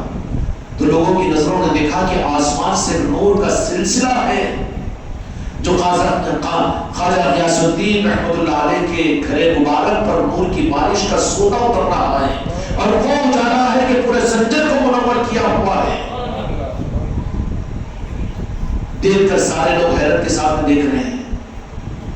جیسے ہی دیکھا اسی اثنا کے اندر میں گھر کے اندر میں سے دروازے میں سے ایک دایا نکلی اور نکل کر کہا کہ خواجہ غیاث الدین رحمۃ اللہ علیہ کے گھر کے اندر میں ایک لڑکا تولد ہوا ہے۔ مسجد سے نکل کر وہ تہجد گزار بابا غیاث الدین خواجہ غیاث الدین رحمۃ اللہ علیہ کے در پر پہنچ اور کہا کہ تمہیں مبارک ہو، تمہیں مبارک ہو کہ ایسا نورانی لڑکا ہے جس کے نور کی وجہ سے آج سنجر کا ذرہ ذرہ منور ہو رہا ہے. اس سورج کو چاند کو وہاں طلوع کیا، لیکن اس کے بعد تو چاند کے اوپر اللہ تعالیٰ نے حجابات ڈال دیے. کیوں کہ اس چاند کی چاندنی جو مدینے کی چاندنی ہے، اس کی چاندنی تو ہندوستان کو جگمانے رہنے کے لیے ہم نے طے کیا ہے. مدینے والوں نے خواجہ خواجگان کو ہندوستان کو چمکانے کے لیے اس دنیا کے اندر ولایت کا تاج پہنایا ہے. چنانچہ ساروں نے مبارکباد دی. خواجہ غیاث الدین رحمۃ اللہ علیہ اور ام الورا دونوں بیٹھے کہ بچے کا نام کیا رکھنا چاہیے. تو ام الورا رحمۃ اللہ علیہ نے فرمایا کہ بچے کا نام تو طے شدہ ہے، اس لیے کہ میں نے اپنے عمل کے زمانے کے اندر میں کئی مرتبہ بڑے بڑے بزرگوں اور اولیاء کرام کو اپنی بشارت میں سنا تھا کہ ایک حسن آنے والا ہے تمہاری گود میں. چنانچہ آپ کا نام حسن طے کیا گیا، حسن طے کیا گیا. آپ کے عجیب حالات اور واقعات ہیں بچپنی کے. آخر کار اس کے بعد حضرت خواجہ غیاث الدین رحمۃ اللہ علیہ کا 7 8 سال یا 14 سال کی عمر میں اس دنیا سے پردہ ہو گیا، اور حضرت حسن خواجہ معین الدین حسن رحمۃ اللہ علیہ وراثت کے اندر جو بچگی جو کچھ بھی ملا ہوا تھا کہ واقعات کو سنتے ہیں، اس کے اندر اپنے کام کام میں مصروف ہے. اب پیر بن جائے تو اپنی کرسی کا اٹھانا بھی عیب کی چیز، یا لوگ نکاح ملا کر دیے تو ہاتھ کا دھونا بھی مشکل، یہ چیزیں نہیں ہوتی. وہ محتاج مخلوق پر بوجھ بننے کے لیے نہیں ہوتے بلکہ نوازنے کے لیے موقع دیتے ہیں. یہ بات الگ ہو جاتی ہے، لیکن محتاج نہیں سمجھنا ان کے نظام کو کہ وہ اولیاء اکرام میں تمہارے پھول کی چادروں کے اور تمہارے 50 ہزار کی چادروں اور پھول کے ہاروں کے محتاج نہیں ہے وہ، بلکہ وہ موقع دے کر نوازنا چاہتے ہیں. نتیجہ یہ نکلا کہ وراثت کا جو کچھ بھی حصہ آیا تھا، بچگی کے اندر میں کام کر رہے ہیں. بڑے عجیب واقعات تھے، چونکہ منتخب من اللہ تھے، یہ منتخب رسول تھے یہ، اور مولا علی نے آپ کو کس طرح سے اپنے شہزادے کی تربیت کا معاملہ کیا ہوگا. سارے ہی نظام کے اندر تربیت کا رخ ملتا ہے خواجہ خواجگان کی. بچگی کے اندر ایک مرتبہ کام کر رہے ہیں، دیکھا کہ 1 دن 2 دن 4 دن 5 دن اپنے بغیچے کے اندر میں چلے جاتے تو بغیچے کے اندر میں بیٹھ کر قرآن پاک کی تلاوت. کام کاج ہوا کہ قرآن پاک کی تلاوت آپ کرنا شروع کر دیں. قرآن پاک کی تلاوت بھی بڑے سوہانے انداز کے اندر میں خواجہ خواجگان قرآن پاک کی تلاوت اس انداز سے کرتے تھے ہوں گے، لیکن محسوس کیا کہ آپ قرآن پاک کی تلاوت کر رہے ہیں تو کچھ آوازیں سیدھی جانب سے آتی ہے، کچھ آوازیں بائیں جانب سے. خواجہ خواجگان کے اوپر کوئی اس کا اثر نہیں ہوتا. آخر کار یہ بات آگے بڑھتی چلی گئی تو اس کے بعد نے دیکھا کہ جب خواجہ خواجگان اپنے باغ کے اندر میں پانی دینے کے لیے، پانی سینچنے کے لیے پہنچتے ہیں ان کے بغیچے بچگی کو گھماتے، تو اس سے پہلے جب بھی یہ صبح فجر کی نماز کے بعد میں خواجہ خواجگان اپنے بغیچے میں پہنچتے، دیکھا انہوں نے کیسا محسوس ہوتا ہے کہ سارے بغیچے کو سیراب کر دیا گیا، صاف سوف کر دیا گیا. 1 دن دیکھا، 2 دن دیکھا، 3 دن دیکھا، یہی ماحول دیکھتے رہے. تو خواجہ خواجگان پریشان ہو گئے کہ آخر یہ بات کیا ہے کہ یہ سارے کام کاج کون کر لیتے ہیں. اولیاء کے کاموں کی نگرانی اور اولیاء کی مدد اللہ تعالیٰ کرواتا ہے مخلوق کے ذریعے سے. ارے یہ کیسا نہیں ہوتا. اللہ کے نظام ان کے دنیاوی کاموں کے لیے بھی معاون بن جاتے ہیں. جو کام لوگوں کو مہینوں اور سالوں میں مشکل ہوتے ہیں، اللہ والوں کے لیے مہینوں کے اندر بڑی آسانیوں کے ساتھ میں ہو جاتے ہیں. جو کام کروڑپتیوں کے لیے مشکل ہوتے ہیں وہ اللہ والوں کے لیے ایسے نظام بن جاتے ہیں بڑی آسانی کے ساتھ میں کہ وہ سمجھتے ہیں کہ یہ کیسے ہوگا، خود ان کو بھی تعجب ہوتا ہے. خواجہ خواجگان نے یہی ماحول دیکھا تو پھر صبح جیسے فارغ جیسے ہی آ جاتے تو سارا کام ہوا ہوتا دیکھتے کہ قرآن پاک کا موقع مل گیا، تلاوت کرتے بیٹھ گئے. تو پھر جب زور سے آواز آئی ایک مرتبہ تو کہا کہ بھائی آپ لوگ کون ہیں؟ تو کہا کہ ہم جنہ ہیں اور ہم دور دور سے یہاں پر آپ کی قرات اور آپ کی قرآن پاک سننے کے لیے آ جاتے ہیں. تو خواجہ خواجگان نے فرمایا کہ تمہاری چاہت یہ ہے تو پھر یہ کیا ہے؟ تو کہا کہ آپ آ کر اس کاموں میں مشغول ہوتے تو ہم بہتر چاہتے ہیں کہ ہم وہ آپ کا کام کر دیں آپ کے بغیچے کا، تاکہ زیادہ وقت ملے آپ کی قرآن پاک کی تلاوت کے سننے کا۔ یہ معاملہ آپ کی پنچکی میں کب بچپنے کی حالت میں ہو رہا ہے، اور آخرکار ایک وقت ہوا ہے اسی پنچکی کے اندر میں، اور پھر کس طریقے سے کہ روزانہ قرآن پاک کی تلاوت اور روزانہ پھر ان پاک اجناؤں کا اور فرشتوں کا نظام پورا چگمگانے لگا بغیچہ۔ آخر میں ایک دن حضور غریب نواز اپنے بغیچے میں بیٹھے ہوئے قرآن پاک کی تلاوت میں مشغول ہیں کہ ایک مجذوب کی صورت میں حضرت ابراہیم قندوسی رحمۃ اللہ علیہ بے خودی کی حالت کے اندر میں آئے اور بغیچے کے اندر میں جھانکا دیکھا تو خواجہ خواجگان فوراً پہنچ کر کہا کہ تھوڑا سا توقف کیجیے، آپ تشریف لائیے، اپنی جگہ پر بٹھایا۔ ابراہیم قندوسی رحمۃ اللہ علیہ کو دیکھتے رہے گور گور کر، آنکھیں پھرا پھرا کر۔ حالت یہ ہے کہ مصوب ہے، کپڑے پھٹے ہوئے ہیں، بال بکھرے ہوئے ہیں، کسی حالت میں چوری پڑی ہوئی ہے۔ اس حالت کے اندر میں تو سلطان غریب نواز نے ایک انگور کا خوشہ توڑا لے کر آیا اور لے کر کھا لو رکھا، یہ نہیں فرمایا، بلکہ جو باادب ہوتے ہیں ان کے حالات ہی کچھ عجیب ہوتے ہیں۔ ایک ایک انگور کو توڑتے جا رہے ہیں، ابراہیم قندوسی رحمۃ اللہ علیہ کو کھلاتے جا رہے ہیں، کھلاتے جا رہے ہیں، اور وہ پہچانتے جا رہے ہیں، پہچانتے جا رہے ہیں، پہچانتے جا رہے ہیں۔ اس کے بعد کہا کہ شہزادے صاحبزادے بہت بااخلاق معلوم ہوتا ہے، بڑی چمک ہے تیرے چہرے کے اندر میں، ذرا تیرا نام تو بتا دے۔ تو جیسے ہی انہوں نے میرے آقا جی نے کہا کہ حسن نام، تو کھڑے ہو کر وجد کرنے لگے، میری زندگی کا مقصد مجھے حاصل ہو گیا، آج مجھے میری زندگی کا مقصد حاصل ہو گیا، آج میں کامیاب ہو گیا میری زندگی کا مقصد۔ خواجہ خواجگان فرما رہے کہ یہ کیا بات ہے، بات کیا ہے؟ فوراً اپنی جھولی میں سے روٹی کا ٹکڑا نکالا اور کہا کہ یہ آپ کی امانت ہے جو میرے پیر و مرشد کی طرف سے مجھے دی گئی تھی، 30 سال سے میں اس روٹی کی امانت کو لے کر میں ڈھونڈ رہا تھا تم کو، آج تم مجھے مل گئی، تمہارا حق ہے، تم کھا لو، اس معنی میں کامیاب ہو گیا۔ کیا ہوا حل؟ کیا ہوا؟ تو کہا کہ 30 سال پہلے میرے پیر و مرشد نے حاجی شریف زندانی رحمۃ اللہ علیہ، حاجی شریف زندانی رحمۃ اللہ علیہ میرے پیر و مرشد ہے، انہوں نے ایک روٹی کی تھوڑی روٹی مجھے عطا کی تھی اور کہا کہ آدھی روٹی تو جس وقت میں تم جب اس کے قابل بنو اس وقت میں تناول کر لینا۔ تو کہا کہ سرکار کیسے قابلیت کا پتہ چلے؟ تو کہا کہ ایک ہی نظر کے اندر میں 7 آسمان تم کو نظر آنے لگے، جب اتنے مجاہدے کے بعد تمہاری تربیت ہو جائے کہ یہ روٹی رکھ لینا، ویسے ہی رکھنا، آدھی روٹی تمہاری تقدیر کی، تمہارے حصے کی، مگر کھانا نہیں ہے، جب تک کہ ریاضتوں کی وہ ساری منزلیں پوری نہ ہو جائیں۔ اس وقت میں جب تمہاری طریقت کی منزلیں طے ہو جائے تو طریقت کی منزل کی طے ہونے کا پتہ کیا چلے؟ تو کہا کہ ایک نظر اٹھاؤ تو تم کو عرش تک نظر آ جائے۔ اس وقت میں جب اس منزل پر پہنچ جاؤ، فاتح کرتے ہوئے جنگلوں میں گھومتے ہوئے، یار الہی کرتے ہوئے، مخلوق کی خدمت کرتے ہوئے اور لوگوں کے تابوں کو برداشت کرتے ہوئے، نفس کشی کرتے ہوئے جب اس منزل پر پہنچ جاؤ کہ جب نظر اٹھاؤ تو عرش نظر آ جائے، اس وقت میں تم مستحق ہوگے کہ آدھی روٹی کھا لینا۔ تو کہا کہ آدھی روٹی تو کھا لیا، اب اس آدھی روٹی کے لیے میرے پیر و مرشد کا حکم تھا کہ جو تم کو ملے گا ایک وہ بغیچے میں ہوگا اور اس کے چہرے مبارک ایسا ہوگا اور ان کا نام معلوم کرنا، نام حسن ہوگا۔ 30 سال پہلے یہ نظام بڑا پہلے کا رہتا ہے، پیر مریدی کا مقصد منشاء پیر کا پورا کرنا ہے، یہ سلسلے چشتیہ ہے، یہاں کھیلو تماشا نہیں ہے کہ تھوڑا علم تھوڑا دماغ اگر آگے استعمال کیا بھٹکنا شروع کر دے، اتنی پیر پرستی کرنا، بابا تمہیں معلوم ہی نہیں ہے چشتیہ سلسلے کے مزاج کا، یہاں جو کچھ ملے گا پیر پرستی پر ملے گا مرید کو۔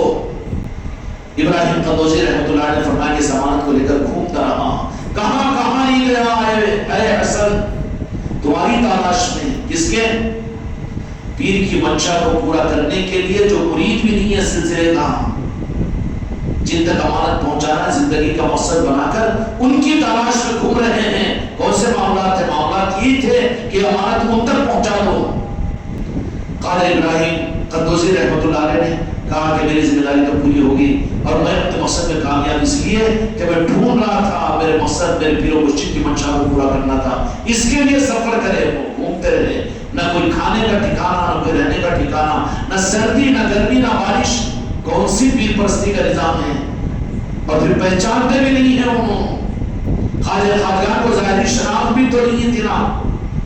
حاجی شریف زندانی رحمۃ اللہ علیہ کی ابراہیم خندوزی نے کہا کہ میرے پیر و مرشد نے ایسا ایسا کہا ذمہ داری، چلے گئے۔ اس کے بعد پنچکی جب وہ اندر میں آ گیا، چھوٹا سیب دنیا سے دل اچاٹ ہو گیا، کہا کہ بے مقصد زندگی ہے۔ اس پنچکی اور انگور کا باغیچہ وہ بیچا باچا اور اخربار فقراء کی طرف تقسیم کر دیا، اور کر کچھ تھوڑی سی امانت لے کر دل کا رخ یہ کہ میں اولیاء کاملین کی خدمت میں پہنچوں۔ کیوں کہ طلب اور چاہت پیدا ہو گئی کہ کسی پیر کامل کی صحبت کو اختیار کرنا چاہیے۔ چنانچہ کچھ تھوڑے سے درہم و دینار اپنے ساتھ میں لے لیے اور لے کر اکیلے نکل گئے۔ سنجر سے نکل کر لوگوں سے معلوم کیا کہ مشائخین کرام کہاں ہیں۔ بعض لوگوں نے کہا کہ اس وقت میں نیشاپور کے اندر میں ہے، بغداد کے اندر میں ہے، بخارا کے اندر میں ہے، سمرقند کے اندر میں کامل اولیاء ہے۔ تو جدھر کا رخ ہوا ادھر وہ چلتے چلے گئے۔ ایک مقام پر جنگل سے جا رہے ہیں، ایک درخت کے نیچے دونوں بیٹھے ہوئے ہیں کہ اب لگ گیا نا، یہ لال نگ بتانے والے تو لیٹے ہوئے ہیں۔ تو اب دیکھ کر انہوں نے اشارہ جمانے تو اس سے پہلے خواجہ خواجگان کو وہاں پہنچ گئے کہ بھائی اتنی رات میں کیوں پریشان حال بیٹھے ہوئے ہو تم؟ اور یہ کہیں چور ان کے پاس نہیں پہنچے، چوروں کے پاس میں لوگ پہنچ گئے، دونوں کے پاس میں۔ تو یہ تو نرم نوالا ہے۔ تو بولے کہ اچھے شہزادے معلوم ہو رہے ہیں، منور چہرہ ہے، کیا بات ہے، کہاں جا رہے تھے؟ ہم تو یہاں پڑے ہوئے ہیں، ہم حالات کے مارے ہوئے ہیں، پاپوں سے ہمارا پیٹ کو لگ رہا ہے، ہم کو کھانے کی ضرورت ہے، میرے پاس میں ہے، نکال کر بچھایا وہیں پر۔ کس کو دیے؟ چوروں جو ہے۔ اس کے بعد بول رہے ہیں کہ اس سے زیادہ میرے پاس میں زیادہ رہا کھانے کا نہیں ہے، معاف کرنا، تمہارا پیٹ میں بھر نہیں سکا، تمہارا وہ پیٹ بھر کے کھلا بھی نہیں سکا، معافی بھی مانگ رہے۔ کھلا دیا، کھلانے کے بعد کہا کہ ہم معافی چاہتے ہیں تم سے کہ تم اللہ کے دو بندے تھے، یہاں پر جنگل میں ملے، لیکن ہم تم کو پیٹ بھر کر کھلا نہیں سکے۔ تو بولے کہ پیٹ بھر کے کھلا تو نہیں سکے، صحیح بات ہے، لیکن ہم کو پیسوں کی بھی ضرورت ہے، کچھ ہے کہ آپ کے پاس میں؟ تو بولے کہ پیسے بھی ہیں، نکال کر جو پنچکی بیچے تھے، چندے کے نہیں، مال مفت دلے بے رحم وہ نہیں، بلکہ خود کی پنچکی جو بیچے تھے اس کے پیسے جو زیادہ راہ کے لیے رکھے تھے، اپنی جیب میں سے یہاں سے وہاں سے لاکھوں سلام ہو اس لباس مبارک پر غریب نواز کے کہ وہاں سے نکال کر کہا کتنے پیسے دیکھو، انہوں صورت دیکھ رہے ہوں، 2 ڈالر۔ یہ کیا ہے معاملہ؟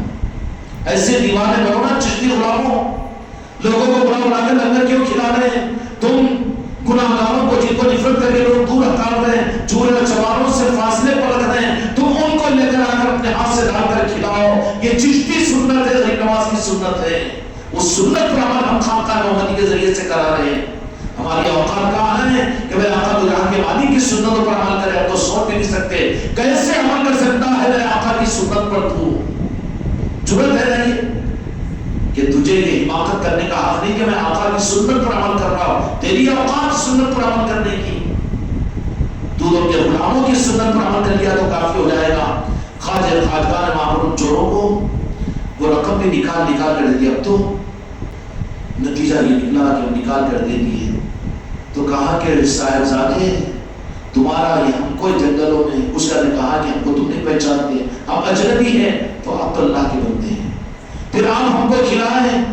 تو کہا کہ ہمارے آقا نانا جان نے بھوکوں کو کھلانے کا حکم دیا، پھر یہ پیسے ہم سخی آل علی اور اولاد علی ہے، حسنی اور حسینی ہیں، جو پیسے ہمارے کام آئے ہم وہ پیسے تم کو اس لیے دے رہے ہیں کہ پھر اللہ تبارک و تعالیٰ ہمارے لیے اپنی دستگیری کا معاملہ کرے گا۔ تو بولے کہ تم ہم کو پہچانتے نہیں پہچانتے نا ہم تم کو؟ تو کہا کہ برہزن ہم ڈاکو ہے، یہاں بیٹھے ہوئے ہیں کہ لوگ اس راستے سے جاتے ہیں تو ہم اپنے آپ کو مسافر اور پریشان حال کہہ کر ان کو ٹھگ لیتے ہیں۔ تو پھر اب یہ دے دیے تو تم کہاں جا رہے ہیں؟ تو بولے کہ میں جا رہا ہوں بخارا اور سمرقند کی طرف میں، بغداد کی طرف میں۔ تو پھر سفر آگے سفر کے کو فکر کیا ہے؟ جا رہے ہیں جس مقصد کے لیے مدثرگیری کے ہمارے لیے کافی ہے۔ تو یہ توکل بغیر پیسوں کے چل جائیں گے، بغیر پیسوں کے ہو جائے گا نہیں، برابر ہوگا، یہ پیسوں کی ضرورت ہی نہیں۔ تو کہا کہ اچھا پھر اب یہ بتاؤ کہ ہم کو ایمان قبول کرواؤ، یہ اعتماد تمہارا یقین پیسوں کو لٹا کر کھلا دے کر اس کے باوجود تم کو اتنا اعتماد اور یقین. خواجہ خواجگاہ بچپنے کی حالت میں ایمان قبول کروایا اور ان کو نورانیتیں عطا کی. بچے بچوں سے لوگوں کو ایمان ملے گا. ہم تو بڈھے بڈھے ہو گئے خالی تقریر کرنے کو سلسلے چٹکیاں کہتے ہیں. مرید جو بن جائے آ کے اسی کو سمجھتے کہ ہمارا ہے. نہیں، تقسیم کرو دنیا میں فیضان چشتیہ کو. جو تمہارے سامنے آ جائے اس کو نوازو. تمہارے بچوں کے ذریعے سے فیضان چشتیہ تقسیم ہوگا اور تم مریدوں کے ذریعے سے فیضان چشتیہ تقسیم ہوگا. اس لیے اپنی ذمہ داریوں کو سمجھو. جب آگے بڑھے پھر سمرقند پہنچے، وہاں سے بغداد شریف پہنچے اور بڑی لمبی طویل سفر آپ نے کی. آخرکار آپ نیشاپور پہنچے. وہاں پر اس زمانے کے اندر میں مرکز تھا اولیاء کا، خانقاہوں کا. ہر 5 سال مکانوں کے بعد میں خانقاہ بنی ہوئی تھی. مشاہدین کی بستی اور اولیاء کی بستی قرار دیا جاتا تھا. ان مقامات پر پہنچے، ہوتے ہوتے ہوتے کہیں پر تسکین نہیں ہوئی. جاتا تو ہے اور پیروں کے پاس میں، لیکن دل کا فیصلہ نہیں ہوتا، کیونکہ جو جہاں کا ہے وہیں پر پہنچایا جاتا ہے. مرید بننے کو بن جاتے ہیں، پیر کو ڈھونڈنے کے لیے پیر پرستی کر لیتے ہیں، لیکن کوئی سچا اگر ہوتا ہے تو سچی جگہ پہنچا دیا جاتا ہے اس کو. اگر زندہ نہیں ہے تو کسی آستانے سے جوڑ دیا جاتا ہے. اگر آستانے پہ نہیں تو آستانے والے جو زندہ ان کا ہے ان کے پاس میں رہبری کر کے پہنچا دیتے ہیں. تو سارا انحصار تو سچے مرید پر ہے. اگر غرض والا یہ یہاں کام نہیں بنا وہ پیر کے پاس کو نہیں تو وہاں یہ نہیں ہے بھٹکتی آتما. کاموں کے بنانے کا مطلب نہیں رہتا، اس کو اپنی منزل کی فکر ہوتی ہے. چنانچہ میرے آقا جی سلطان الہند خواجہ خواجگاہ مختلف مقامات پر سمرقند، بخارا، بغداد اور یا وہاں جاتے رہے. بہت سے مشاہدین سے اکتساب فیض حاصل کیا. آخرکار دل مطمئن نہیں ہوا تو پتہ چلا کہ ہرون ایک مقام ہے مدیحات قصبہ، وہاں پہنچے ایران کے اندر میں. وہاں پر خواجہ عثمان ہرونی رحمۃ اللہ علیہ مرید تھے، وہ حاجت شریف زندانی رحمۃ اللہ علیہ کے. ان کے پاس پہنچے اور پہنچ کر پہنچے ہی کیا تھے بلکہ وہ خود استقبال کے لیے آئے خواجہ خواجگان کے. کہا کہ تم شہزاد مصطفیٰ ہو اور میرے پیر و مرشد نے بشارت میں یہ اطلاع دی ہے کہ میں تمہارا استقبال کروں. خواجہ عثمان ہرونی رحمۃ اللہ علیہ خود میرے آقا سلطان الہند کی اپنی خانقاہ میں لے جا کر بیٹھے اور بڑے اکرام احرام کا معاملہ فرمایا. وہاں سے آپ نے فیض کو حاصل کیا اور خواجہ عثمان ہرونی رحمۃ اللہ علیہ نے خواجہ خواجگان نے ضابطے کی کارروائی کے اعتبار سے کہا کہ سرکار جب آپ کے پیر و مرشد کی بشارت پر اور مدینے والوں کی ارشاد پر جب میرا آپ نے استقبال فرمایا تو بندہ یہ چاہتا ہے کہ آپ کی سلسلے کی ارادت میں داخل ہوں. وہاں پر آپ کو سلسلے میں داخل کیا. خواجہ عثمان ہرونی رحمۃ اللہ علیہ اپنی خانقاہ میں رکھے اور کہا کہ چلو بیٹا سیاحت کریں گے.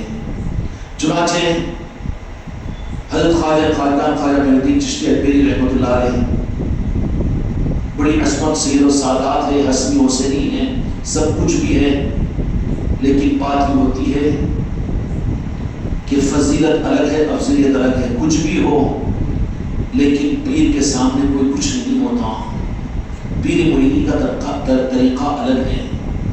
پیر مریدی کا عظمت اپنی جگہ ہوگی، فضیلت اپنی جگہ ہوگی، لیکن کچھ سادات ہے، حیثیت بھی ہے، سب کچھ بھی ہے، لیکن راہ طریقت کے اندر میں دولت کے دینے کا معاملہ ہوگا تو وہ مرید ہی رہے گا.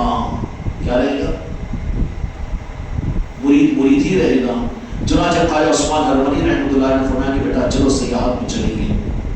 چنانچہ آپ نکلے. نکل کر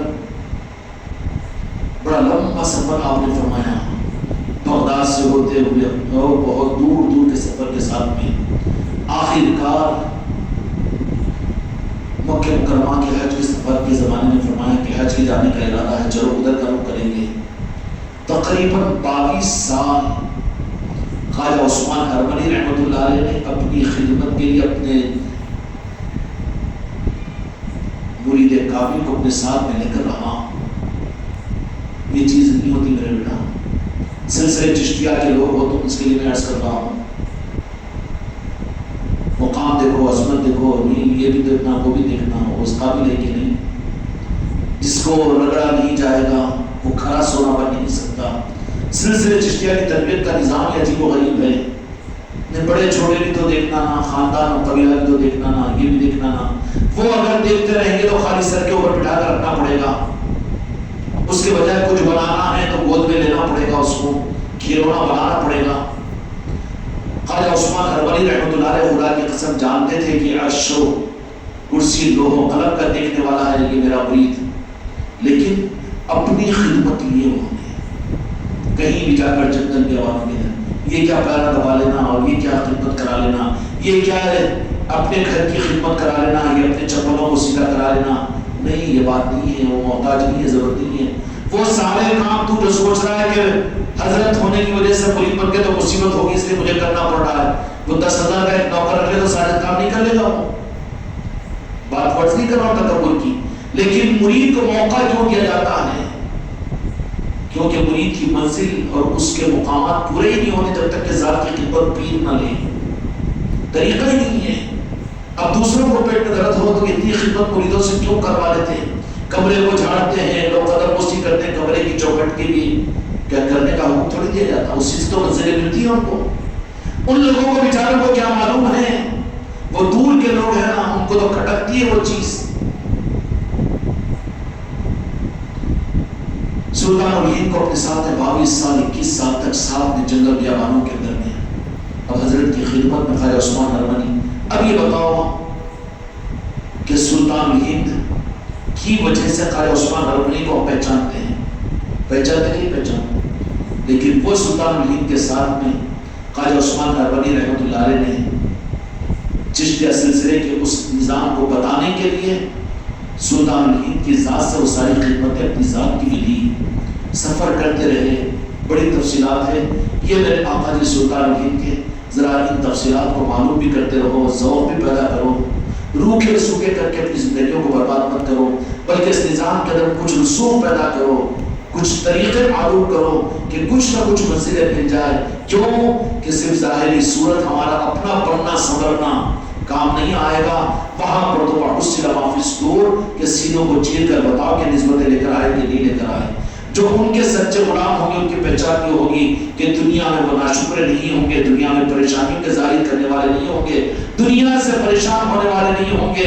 پورے 22 سال کے اندر میں میرے آقا جی سلطان الہند نے کبھی غریب نواز نے خواجہ عثمان ہروری رحمۃ اللہ علیہ کے سامنے حرف غلط کی طرح سے بھی بات نہیں کہی کہ سرکار میری ذرا طبیعت خراب ہے آج، نہیں، نامساوات حالات بھی آئے، گرم پانی کے لیے مقام کے اوپر ڈھونڈتے رہے کہ پیر و مرشد کو اس سرما کے موسم میں ٹھنڈے پانی سے لائٹ لے لینا جانو نا، کیا کہاں سے لیں گے پانی؟ نہیں، بہت دور گئے، دور چلے گئے خواجہ عثمان ہروری رحمۃ اللہ علیہ کے لیے گرم پانی کے لیے، کہیں لکڑی مل جائے کہیں آگ مل جائے، اور اپنے پیر و مرشد کو تہجد کے وقت کے وضو کے لیے گرم پانی دوں، نہیں ملا۔ سلطان الہند تھے، شہزادے مصطفیٰ تھے، کہا کہ یا اللہ میں اپنے پیر و مرشد کو کیا ٹھنڈے پانی کے بجائے گرم پانی نہیں دے سکوں گا؟ تو ندائے غیبی آئی کہ معین الدین تم ہمارے ہو، اپنے پیر و مرشد کی فکر میں اس ٹھنڈا سرما کے موسم کے اندر گرم پانی کے لیے سچی نیت کے ساتھ میں گرم پانی چاہتے نا اپنے پیر و مرشد کی قدر کے لیے، جاؤ اس پتھر کے پاس میں جاؤ، سردی کا زمانہ، سناٹے کا سرما، لیکن جیسے ہی اس پانی کے پاس میں پہنچے پتھر کے پاس میں تو جیسے پانی میں ہاتھ ڈالا تو گرم پانی محسوس ہوا، جا کر پانی لے کر آیا، خواجہ عثمان ہروری رحمۃ اللہ علیہ کہا کہ بیٹا معین الدین حسن اتنا پریشان کیوں ہوئے؟ تو سرکار آپ کو تہجد کے پانی کے لیے ٹھنڈا پانی میں گوارا نہیں کیا، بھاگتا گیا، تو پھر کہاں ملا گرم پانی؟ تو بولے کہ مقام کے اوپر، تو کس نے بتایا وہ؟ تو کہا کہ وہ حضرت خضر علیہ السلام تھے جو تم کو اس گرم پانی تک پہنچایا۔ اگر سچے مرید بنو، سچے مرید بنو، پیر چاہے الکٹا ہو، اچنڈا ہو، ناقابل ہو، نااہل ہو، کوئی بات نہیں، اگر تم سچے مرید بنو تو خضر علیہ السلام بھی تمہاری مدد کریں گے، رہبری کریں گے، غوث الاعظم بھی تمہیں سنبھالیں گے، غریب نواز بھی سنبھالیں گے، خدا کی قسم سامر پاک بھی سنبھالیں گے، راجن شمالی بھی تم کو سنبھالیں گے، تمہاری منزل کھوٹی نہیں ہوگی مریدوں کی. کہا کہ تم اپنے پیر کی خدمت کے لیے گرم پانی کو تم نے تلاش کیا، اپنی تلاش اپنی جستجو تو ہو، وہ تو سب کنیکٹڈ رہتے نا. پھر یہ کیوں پہلے اگر بولتے تھے تو اتنا ڈھونڈنا نہیں؟ ارے ڈھونڈنے پر تو تجھے منزل ملے گی. تیرے اپنے پیر کی محبت کا ثبوت کیسے ملے گا؟ وہ ثبوت ملا تو خضر بھی مدد کو آگے. میرے بچوں وہی طریقت کی راہ ہے مولانا کے ذریعے سے ملک سپلائی کا نظام ہے. قیامت کے قریب بھی ولایت صحابیت نہیں مل سکتی، خدا کی قسم. جنتی ہونے کا سرٹیفکیٹ نہیں مل سکتا لیکن ولایت مل سکتی ہے. اور کس کو ملے گی؟ جو سچی طرف ثابت کر دے، مرید کامل بن جائیں. اس لیے میرے دوستوں، میرے بھائیوں، پھر خواجہ خواجگان سلطان وحید، وہ ساری باتوں کو آپ لوگ سنتے رہتے ہیں. ذوقی ہمارا تمہارے آنکھوں کا کھول کر اس طرف میں دیکھتے رہنا، یہ ذوق اور تمہاری چاہت کو بتا رہا ہے. یا غریب نواز نے ان بچوں کی چاہتوں کو موت کی آخری سانس تک، کہ جب روح بھی نکل رہی ہو تو ان کی نظروں میں غریب نواز ہی کی چوکھٹ رکھیے اور دستگیری فرمائیے، مدد فرمائیے. اپنی غلامی کے پٹے کو کبھی ان کے گلوں سے نہ نکالنا اور اپنے چوکھٹ کی فقیری سے کبھی انہیں دور نہ کرنا. یا غریب نواز اپنے ولادت کی خوشیوں میں یہ جو مجموعہ ہوا ہے، جو بچے معصوم بچے، عورتیں، بیمار، بوڑھے جو عائد پہ ہیں، یا غریب نواز آپ کی ولادت کی خوشی منانے کے لیے عائد پہ ہیں، ان کو اور ان کی نسلوں کو یہ نسبتوں کی خیرات عطا کر دینا. یا غریب نواز دنیا کے اندر بھی سنبھال لینا، میدان محشر میں بھی سنبھال لینا، اور قیامت کے میدان میں اپنے غلاموں میں شامل فرما لینا. یا غریب نواز اپنی پہچان، اپنے نظام کو، اپنی نورانی، اپنی نسبتوں کو دنیا کے انسانوں میں تقسیم کرنے کے لیے بچوں کو محروم نہ کرنا. جو بچے جہاں جہاں مشرق و مغرب، شمال و جنوب فیضان چشتیہ کو دنیا میں عام کر رہے ہیں، دیہاتوں، شہروں، خانقاہوں میں گھر گھر جا کر، گلی گلی میں، اپنے گھروں میں، گھروں کے باہر جو فیضان چشتیہ کو تقسیم کر رہے ہیں، یا غریب نواز اس نظام کو ایسا وسیع فرمائیے کہ دنیا کو سمجھ میں آ جائے میرے غریب نواز کا نظام کیا ہے، مدینے والوں کی خیرات کیا ہے، آل علی اور اولاد علی کا نظام کیا ہے. یا غریب نواز ہم کو محروم نہ کرے اور میرے بچوں کو محروم نہ کرے، اس خانقاہ کو محروم نہ کرے. اپنی خیرات کی تقسیم کرنے کی چوکھٹیں ان خانقاہوں کو بنا لیجیے. اپنے نظام کو دادن قیامت ان خانقاہوں کو اس خدمت کے لیے قبول فرما لیجیے. آپ کا کرم ہوگا، ہماری مرادیں پوری ہو جائے گی، ہماری چاہتیں پوری ہو جائے گی. یا غریب نواز زندگی کے آخری سانس تک آپ کی نسبت اور آپ کے فیضان کو دنیا کے آخری کونے تک پہنچانے کی تمنا عطا کیجیے. جو بچے جہاں پر محفلوں کو کر رہے ہیں، یا الہ العالمین ان بچوں کو ان ملکوں کی ہدایت کا ذریعہ بنا دیجیے.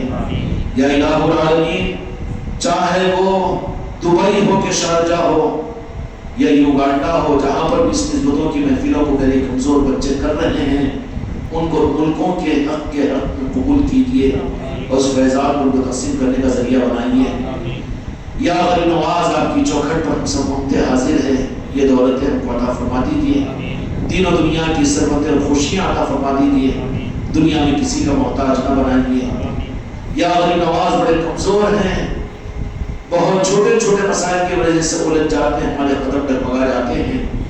یا غریب نواز کرم فرما کر دین و دنیا سے نواز کر ہمارے قدموں کو جما دیجیے. زندگی کا مقصد آپ کے نظام کو بنانے کا، کرنے کی توفیق اور حکمت عطا فرمائیے.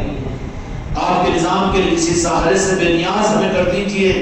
چاہے دنیا ہم کو دھتکار دے، چاہے دنیا ہم کو اپنے سے دور کر دے، لیکن یا غریب نواز وہ لمحہ، وہ ساتھ ہماری زندگی میں نہ رہا کہ آپ کی چوکھٹ سے ذرہ برابر اور کوئی دوری کا کروڑواں حصہ بھی ہماری زندگی اور ہمارے دل میں پیدا ہو جائے. ایسی منحوس زندگی سے ہماری حفاظت کر دیجیے. آج وقت رہے اور وقت عطا ہے. یا غریب نواز آپ کی ولادت کی خوشی میں یہ غلام آپ کے جمع ہیں، نظر کرم کی خیرات ہم سب کی جھولیوں میں عطا کر دیجیے. ہمارے گھروں میں جو پریشان ہیں ان کی مدد کیجیے. ہمارے خاندانوں کے اندر میں جو مستحق ہیں ان کو عطا کیجیے. جو جن کے جو تقاضے اور جو خواہشات ان کے دلوں میں ہیں، یا غریب نواز اپنے خزانے سے عطا کیجیے. یا غریب نواز آپ ہی کا محتاج بنائیے. یا غریب نواز ہم کو دنیا سے بے نیاز کر دیجیے. یا غریب نواز اپنی ہی غلامی ہمیں عطا کیجیے. کوئی چیز کی حاجت ہمارے دل میں باقی نہ رہے سوائے آپ کی در کی غلامی کے اور آپ کی نسبتوں کے اور آپ کی چوکھٹ کے. یا غنی نواز آپ کی معراج کیا ہے ہم نہیں جان سکتے، لیکن ہماری معراج تو صرف آپ کی چوکھٹ ہے. یا غنی نواز آخری سانس تک چوکھٹ کو ہمارے لیے قائم و دائم فرما دیجیے. بحق لا الہ الا اللہ محمد رسول اللہ.